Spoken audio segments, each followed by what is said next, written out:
Hey loves, welcome back to my channel. If you're new, I'm Rye and this is Rye's Reading Corner. And this is part 2 of my current book haul situation. And these are all the books that I bought brand new. About you, feel so special, prettier from the minute that I met you. Okay, again, hello, I'm Rye, and this is Rye's Reading Corner. If this is the first time you are seeing my face, or if you have not done so yet, please hit that subscribe button. It's super easy, and it really helps my channel grow. So, as you could tell by my little introduction and the thumbnail, this is part 2 of my summer book haul. I'm not marking it as like July because these are books that I did buy in July, some end of June, and then some from the beginning of August. So I've split this haul into 2 videos. I've already done my used book haul, so I will put that up in the cards above. But now I'm doing my book haul for all of my new books. So I've been kind of putting this off because I have a lot and I knew it was going to make a mess, but we are just going to dive in and get this done. I'm not going to go into a ton of synopsis of each of these books because we would be here forever and I will not do that to you. So I have these broken down into different genres. Some of them are like for middle grade, I'm just going to do middle grade in general. So I will timestamp down below the different categories. So if you only want to check out certain ones, you can go right there. So I think we're going to get started with my biggest group of books, which is fantasy. Okay, so my first fantasy book that I hauled is Rule of Wolves by Leigh Bardugo. For one, this cover is stunning. Look at the inside. Gorgeous. So this is the sequel to King of Scars, and this is the last one in the Grishaverse, which I'm really sad about. So it is a chunky one. So I cannot wait to get this, but this again is the Grishaverse, same as the Shadow and Bone series, as well as my love the Six of Crows and the same as the Six of Crows world. And so we are following characters from both of them, but really it's focusing a lot on like Nikolai's story. So yeah, I'm really excited to dive into this one. I'm kind of sad at the same time, but I'm just gonna do it and go into it. All right, the next fantasy that I hauled is the Shadows Between Us by Trisha Levenseller. So this book I actually already read and it is fabulous. So this is a YA fantasy, really strong concepts of feminism and women power and sex positivity for females and women wanting power. The main character is a morally gray character and it's amazing. And the romance in here is awesome, and it's also a standalone fantasy, which we don't get a lot of. So if you want to try a fantasy that's not really complex to understand, has a good message, and it's a standalone, I highly recommend this one. But yes, I love it. This is not a review, but yeah, definitely I had to snag this one and I'm really glad I did. All right, the next one I have is Strange the Dreamer by Laini Taylor. So this is, I feel like everyone likes this book or everyone does not like this book. But I feel like I am going to like it because I know the writing is very beautiful and I enjoy writing that's like that. It's won an award. So yeah, I just need to do this one and jump in and read it. So yeah, I'm super excited. I literally just picked this one up today. Again, it is another chunky one, but Leigh Bardugo has blurred it and I love Leigh Bardugo. So I mean, the chances of me liking this are going to be pretty high. All right, my next one is from UnpluggedBookbox, which I am a rep for, and I was picked to be a rep again, which is really exciting. My code is RYESREAD5 if you are interested in getting a discount. I am a rep for the adult box, so this past month, which I will put my unboxing up in the cards above, we got 2 books, and so the first one is Capture the Crown by Jennifer Eastep. I don't know anything about it, obviously because I didn't pick it out, but I just know it's a fantasy. And when I read the synopsis, and I'm remembering, it kind of gave me a little bit of Cruel Prince vibes. So, I mean, I love the Cruel Prince series, so I think that might be a good option, and I'm definitely excited to pick this one up. Okay, speaking of the Queen Leigh Bardugo, I picked up Ninth House by Leigh Bardugo, and I have this lovely sticker, which it's just, I hate that. This is a dark academia type book. I think it has some fantasy elements. When I redid my TBR shelves, I did them by genre, and I didn't know where to sort this, and I looked it up, and it did say fantasy. So But I'm really nervous to read this book because some people love this book and some people absolutely hate it and just DNF it. So I'm excited to see where I stand on this one and get into this one. So we will have to see. All right, the next one I picked up is The House of Salt and Sorrow by Erin A. Craig. And this was one of the buy one, get one 50% off there, which at Barnes & Noble, which I love. This is a fantasy type-esque. I know Amanda from Ginger Snapped Reads read this recently, and she said it was pretty intense. So I'm excited to read about it. It's not too long, which is perfect. And yeah, I'm excited to dive into this one. All right, the next fantasy I have hauled is The Extraordinaires by TJ Klune. This is, I know, queer with superheroes and fan fiction. That's all I know. It was in the buy one, get one 50% off. I've been wanting to read this. It's also the group book read for Tropical Readathon for Team Fantasy. So it was a great time to pick it up, and I really like The House on the Cerulean Sea. So I'd like to give TJ Klune's their other writing a shot as well. So I'm excited to see what this is all about. Superhero stuff does not tend to be my favorite thing, but I am ready to give it a chance. Okay, so my last fantasy that I've hauled is How the King of Elflame Learned to Hate Stories by Holly Black. This is the 3.5 in the Cruel Prince series. Now, I have read this already. I enjoyed it. But what makes this book so special is it's literally gorgeous. So the cover, my ring light is picking it up because the gold is reflective. But look at the inside covers. Like, great. Even the pages are like not your typical pages. They're like just gorgeous. The painting and like the pictures in here are literally breathtaking. So like even if you didn't like this book, I feel like just having it on your bookshelf is just amazing. So this is a book, it's probably one of my most favorite books I own because it's literally just gorgeous. All right, so now we're gonna move on to my adult romances. I only have 2 this time, and one of them I've actually, on a side note, have DNF'd, and yeah. So the first one is the one I DNF'd, and It Happened One Summer by Tessa Bailey. This is a romance story. We have our main character, Piper, who comes from a lot of wealth, is really into like social media. Something happens and she's pretty much cut off from everything, and so she is forced to go live where her late father grew up, lived, and where she was born, but she doesn't really remember anything about it.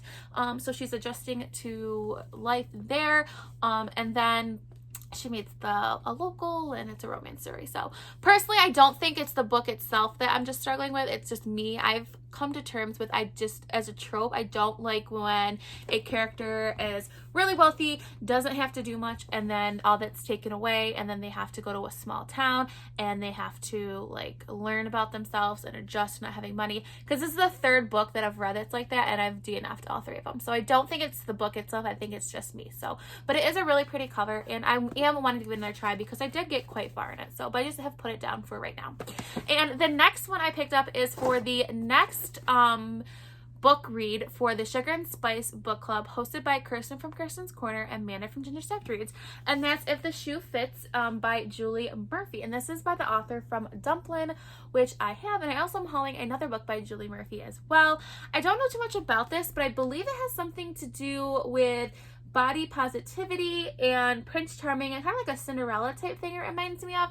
The cover is really cool. I feel like it's like a really wide book. Like it's not like your average size book, which is kind of cool. So, and the cover is really nice, and I like to see a romance with a positivity plus size girl. So yeah, really excited to dive into this one. Okay, next we're gonna go into my YA contemporaries that I've hauled. So the first one is a book that I actually read first as a library book. Loved it so much that I went and bought the book myself before I even finished it, and that is The Passing Playbook by Isaac Fitzsimmons. This is a queer romance. We have our main character who is attending a new school, and he's decided that he wants things to be quite different than his last school, which ended really, really poorly when he came out as transgender. So when he starts attending the new school, he decides to go as Stealth, and he loves soccer. And this school, he joins the soccer team, but his parents don't want him to because they don't want a replay of what happened at his previous school. Well, things are going really, really well until something happens, and he has to decide if he is going to not be stealth anymore. There's also a romance between him and one of his teammates. So yeah, it's a beautiful story. It's not very long. I read it so quickly, and the cover I think is just so cute. And I love soccer, so this was even more perfect for me. All right, the next YA contemporary I have hauled is Stay Gold by Toby McSmith. Now, this is a book that I have already read. I have the hardcover of this when it came out in, I want to say 2020. I want to say, yeah, 2020. This is by Toby McSmith. This is one of my favorite books of all time. And so when I was at the store the other day, the paperback copy released. I do not generally buy double copies of books, but this cover is literally gorgeous, and the coloring of Toby McSmith's new book coming out in September, I want to say it's Act Cool. I'll put a picture right here. It's the same colorings as this one, so I feel like they'll look so nice on my bookshelf. But I am keeping both because, again, this is one of my favorite books, and I would love to support Toby McSmith. But if you're not familiar with this book, which if you're not new to my channel, I talk about this all the time. It's about a boy named Pony, and this is kind of a spin-off of some of the Outsiders, which is one of my all-time favorite books. He is transgender, and he is starting at a new school, and he's decided to go stealth, kind of like the Passing Playbook. And he just wants to be seen as just a boy from like all his other friends. He doesn't want to be looked at any differently. But that all changes when he meets a girl named Georgetta, I believe it's called. Georgia. I knew it was something like that. Georgia, who is kind of like the head cheerleader, and she's starting to realize that college is coming soon, and there's more to life than what she has been living in high school, and they're falling for each other, but Pony knows that if he wants to pursue a relationship with Georgia, he is going to have to tell her that he is transgender. So this goes through a lot. It is a fabulous book. So yes, I had to pick up the paperback copy because it's absolutely beautiful. So I probably won't read that copy because I don't want anything to happen to it, but yeah, it's beautiful. All right, my next YA contemporary is Blackout, and this is an anthology by a bunch of different authors: Danielle Clayton, Tiffany D. Jackson, Nick Stone, Angie Thomas, Ashley Woodfolk, and Nicole Yoon. I'm not someone that usually gravitates towards anthologies, but this one is really amazing. I've already read this one. They're all short stories, but they're all intertwined together, all surrounding about this big blackout that has happened in New York City, mostly focusing on Brooklyn, and there's different romances throughout all of these stories, and they all intertwine some way. It was done beautifully. Tiffany D. Jackson's parts were my favorite. I am not surprised. It's a lot of queer rep in this book as well, and the cover is literally, look at this, gorgeous, and this is why it's displayed on my bookshelf so everybody can see it. So yeah, this book, phenomenal. But yeah, so it's a good one. Pick it up even if you are not a fan of anthologies. All right, so the last YA contemporary I have is a very special book that I got on vacation, and this is Pumpkin, and it's by Julie Murphy. This is a signed first edition, which is amazing. I found the cutest little independent bookstore. I don't have really independent bookstores around me. I actually just found out that there is one. It's the only one in the area that I live. I'm going to be visiting it very soon. But this store was like 2 stories high. It was just literally amazing. And this cover of Pumpkin is absolutely gorgeous. So this is in this the universe as Dumpling. There's a one in the middle that I can't remember, and then there's now this one. They do not have to be read like in order because I've actually not read I think it's Pudding is the second one. But this is queer, and it just sounds beautiful, and that's all I need to know, and this cover is just phenomenal. Okay, so that is all of my YA contemporaries. So now we're gonna move on to my middle grades. So middle grades, I found this book at Barnes & Noble the other day. I have no anything about it, but look at the title, and that's all I needed to know. The Halloween Moon. Like, I mean, I just made recently a whole video about spooky recommendations. Halloween is my favorite time of the year. I had to pick this up. So quickly, it talks about that we have Esther. She loves Halloween, but her parents think she is too old. She has everything planned out, and then the night rolls around. Something feels off. No one's answering the doors. The moon's a natural shade of orange. Strange children roam the streets wearing creepy costumes that might not be costumes at all. And it seems like the only people besides Esther who are awake is our best friends, her school bully, and her grown-up next door neighbor. And they have to work together, an unlikely crew, to figure out what's going on and to make sure save Halloween. Okay, like, I love a ragtag group of people coming together to save Halloween. Like, come on now. You cannot get much better than that. And the cover is really cool. We have like the same creepy writing on the side. And yeah, this will be probably one of my first reads in October, and I cannot wait to read that. The next one I hauled that is a middle grade is A Pinch of Magic, and this is by Michelle Harrison. I have 2 stickers on this, which is absolutely awful. But this is a fantasy, and that's all I know. That's all I want to know. It sounds really, really good, and yeah, it's all I need to know. All right, the next YAs, or the next middle grades, are part of a series. And so the first one is Dead Voices. This is the sequel to Small Spaces by Catherine Arden. This follows the same storyline as Small Spaces, but it takes place on a snowy, like ski resort. And then we have Dark Waters. This is new. This one came out just today, the day that I'm filming this, which is August 10th. This one takes place in the water. Or like on a water place. I don't know anything about it. I don't want to know anything about going into this, but this middle grade horror series is quite creepy for a middle grade. The first one so far has my favorite, partially because of the setting. It takes place in like a cornfield with scarecrows, but they're all good. They follow the same sort of characters, and I cannot wait to read Dark Waters in the spooky season. Okay, so the next ones I have are horror books and thrillers. So my first one is A Lesson in Vengeance by Victoria Lee. This is about a dark academia school with witchcraft and a mystery. Can I say more? And it's sapphic. So I probably should have put this in the fantasy category, but we're going to put it here because this is where I left it. I might have forgotten to put in the fantasy one. The cover is absolutely beautiful. All I need to know is witchcraft, sapphic. I'm all for it. Some of my favorite books are books that deal with witchcraft and have a sapphic relationship, so I am in for this one.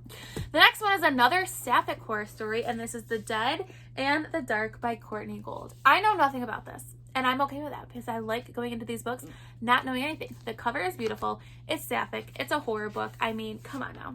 Can I ask for much more? No. So, super hyped for this book. All right, the next book is another YA horror book, and this is The Taking of Jake Livingston by Ryan Douglas. This is about pretty much a kid who can talk to the dead, can see how people die, and he is being hunted by a guy, or kind of a kid really, who did a mass shooting at a school. And he can see him, and he is trying, his spirit, or is trying to kill him. Enough said right there. So another YA horror. All right, the next one I have to share with you is The Final Support Group by Grady Hendrix. I have not read this one yet, but I do like Grady Hendrix's other work, so I'm super excited to dive into this one. It's pretty much about a girl who was the final girl who was not killed by a mass murderer, but was like not involved, how do I want to say this? Was there at the scene, but was not a victim of the murderer. They survived. Well, that was a really bad explanation. And that's all I know, and that's how I want to go into it. All right, the next one was my book of the month pick, and this is Sherry Lupina's Not a Happy Family. I don't know anything about this, but I know Kirsten from Kirsten's Quarter read this, and she really enjoyed it and flew through it, so I'm down. I trust Kirsten's recommendations. So, as I'm sitting here, I realized I did not grab any of my recent books that I have purchased that are on my TBR cart that I'm supposed to be reading for the month of August. So I'm going to pull those, and we're just going to call that a miscellaneous category because I forgot about those. So I'll be right back. Okay, I'm back. So again, these are books that I forgot were on my TBR cart that TBR Jenga kind of picked for me in the month of August, so just a miscellaneous group. So the first one is a historical fiction, and this is Last Night at the Telegraph Club. This takes place in the 1950s about a sapphic romance that is not accepted because it's being taken place in the 1950s.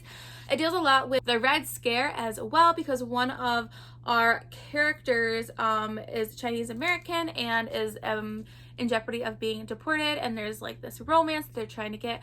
It sounds beautiful. I started reading this as an ebook and stopped because I knew I wanted to read this physically, so that's why I hauled it, and the cover is really cool. All right, my next one is a middle grade. Actually, I have 2 middle grades. I'm on a middle grade kick, and this is City of Ghosts by Victoria Schwab. This is her middle grade series. I have never read anything by Victoria Schwab, so I'm excited to dive into this one. I don't know anything about it. It's about a city of ghosts and looks like a cat. So it's like really big letters, words and stuff, so it should be really easy to read. All right, the next one is a book that I've been wanting for quite some time, and that is Pages & Co. The Book Wanderers. This is about a girl, I believe, who her mother disappeared and she lives with her grandma, and then she can like go into books and she goes in and like characters are helping her find her mom or something like that. It sounds really good. I'm super excited to dive into this one, and I'm using it for quite a few readathons that I'm participating in, so even better. All right, the next one is one that I don't know if I'm gonna love it or if I'm gonna hate it, because I've heard people just are addicted to the series, and I've heard people that hate it. And this is Crave by Tracy Wolff. So this is very similar looking to Twilight. It's about a girl who has to go live with another family member, and she's attending an academy, and she doesn't know, but at the academy there's like vampires and dragons and all these fantastical beasts, and I think she falls in love with a vampire, something like that. It's gonna be cheesy, but I'm ready for it, and I'm interested to see what it's all about. All right, and I promise this is the last one I'm hauling, and this is Rise to the Sun by Leah Johnson. This is her follow-up novel to You Should See Me in a Crown. This is sapphic, taking place at a music concert. That's all I need to know. I've heard a lot of good things, and I'm really excited to read this one. All right, that is all. I am literally just surrounded by books, and now you know why I did a 2-part for this haul. And again, check out my used book haul. It's pretty much like brand new books that I got recently. So if you want to take this crazy journey with me, please make sure you hit that subscribe button.